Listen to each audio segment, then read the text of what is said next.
Today's episode of Chicago Bears Now is presented by True Classic Tees. I'm rocking one of their polos right now, and I've never felt more comfortable on air or just in life rocking these shirts, these polos, best-fitting shirts for males of all sizes. Go check them out this holiday season and get 25% off when you use our promo code CHAT at trueclassictees.com/chat. That is trueclassictees.com/chat, promo code CHAT.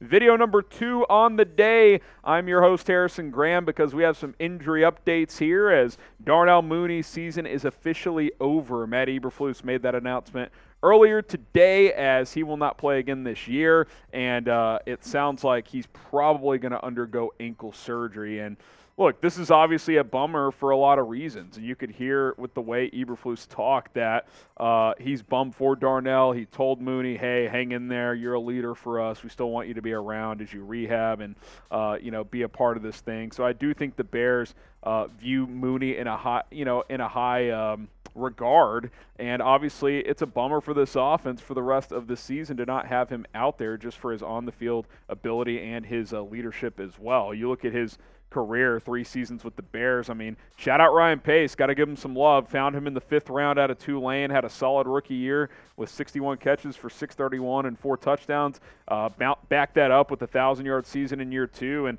unfortunately, his season cut short here. Started slow this year, but picked it up. Had 40 grabs for 493 and 2 touchdowns. Probably would have had another 700 or 800-yard season, but not ideal. I do think this is a long-term piece, assuming he can get back in healthy. Obviously, next year will be a big one for him as he's entering the final year of his rookie contract. Now, show Darnell Mooney some love. Type Moon in the chat. We all love Darnell Mooney. The one-handed grab against Minnesota for me is the catch of the year in the National Football League. So shout out Darnell Mooney. Hopefully he gets back and healthy for the offseason program because I think he's going to be a key piece, at least for next year, if not long-term.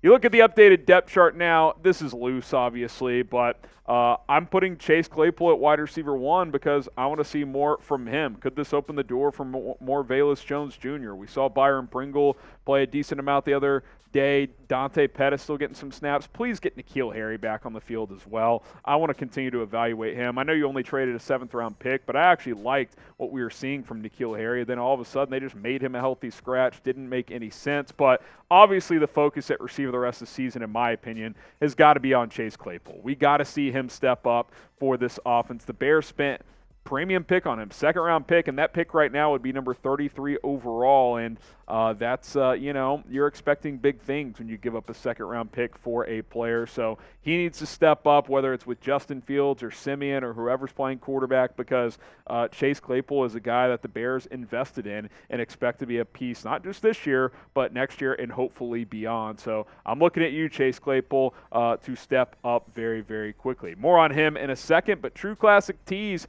sponsoring today's show. Have no fear. Holiday cheer is here with True Classic Tees. Perfect gift this holiday season if you have a wish list. Just say True Classic Tees. Tell your mom, your dad, Santa, whoever, that you want some True Classic Tees because they're the best fitting t-shirts and polos for males of all sizes. You're going to be feeling good when you throw on a True Classic Tee. So go to use promo code CHAT when you go to trueclassictees.com/chat. That's going to get you 25% off. I continue to tell you guys the best value of True Classic is to buy in bulk, 3-packs, 6-packs, 9-packs. The more you bundle together, the cheaper it is per shirt. It's a great deal this holiday season. TrueClassicTees.com/chat, promo code CHAT. That link and promo code will be in the description and in the comments of today's video. Talk a little more about Claypool. You look at kind of what he's done since coming over. Obviously, it's not been a ton of production as he's still learning the offense. First 3 games, just had 11 targets, 5 catches, and 32 yards, but I saw, more emphasis to get him involved this past Sunday. 5 targets, 2 catches, 51 yards, drew a penalty that was declined because he caught the ball, and then should have drawn another penalty in the end zone. Sauce Gardner did not get turned around, and he contacted Claypool. Didn't get that call, but thought he should have gotten that one. I'm looking for him to step up and make more plays because, again, they invested in him heavily. You look at the Bears' leading receivers.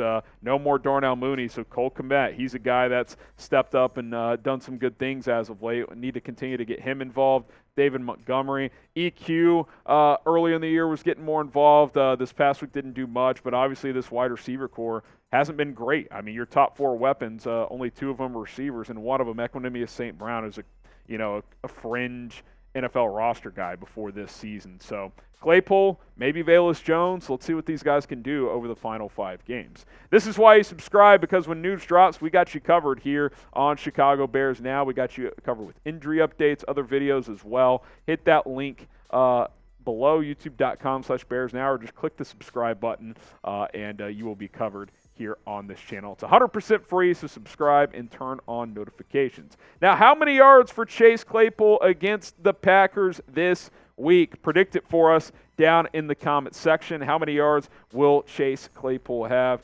Go ahead and let us know what you guys think. I'll go, how about 62? He's going to continue to get more involved. 62 yards for Claypool on Sunday. Drop a number down in the comments.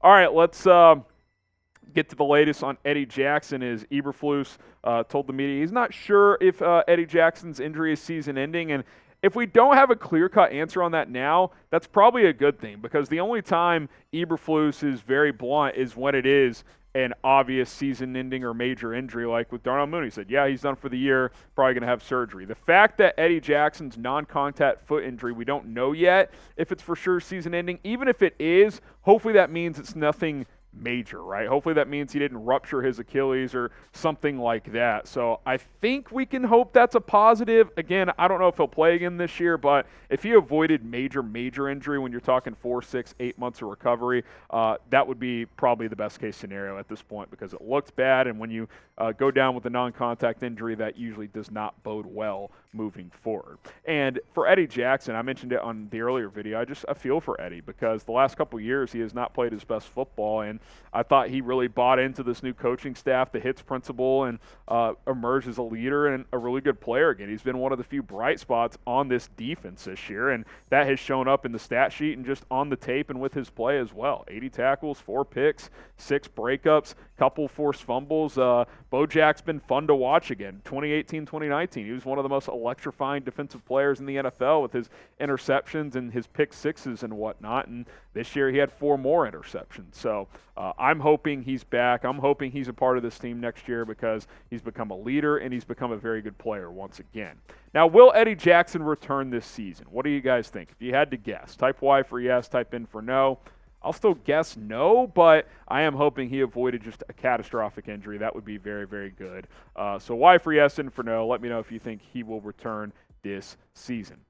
All right, let's talk about Justin Fields a little bit as we kind of continue with the injury theme. And Justin Fields, not a lot of new info for Matt Eberflus. Kind of said what he was saying last week. He's day-to-day. We'll see what Wednesday and the rest of this week look like. Fields talks to the media on Wednesday, so not a ton of updates regarding the quarterback, but you can tell Eberflus wants him to be out there, and he said if Fields is gets to 100% healthy, that he will play. So we'll see if that's the case. He did not rule him out for this week against the Packers. I think that's very much still up in the air, but again, I would guess he wouldn't play this week. But selfishly, it would be fun to watch him play the Packers. I'd like to see him beat the Packers. I think that'd be fun to see, but at the same time, you got to prioritize his health here. I mean, if he's risking further injury, the guy has a separated left shoulder and ligament damage. I know it's his non-throwing arm, but if he takes the wrong hit there, that could be catastrophic. So I just don't think you can risk major injury here. We'll see who plays at quarterback. It is Packers week. Drop the FGBs down in the comment section, and we'll see you guys soon here on Bears Now.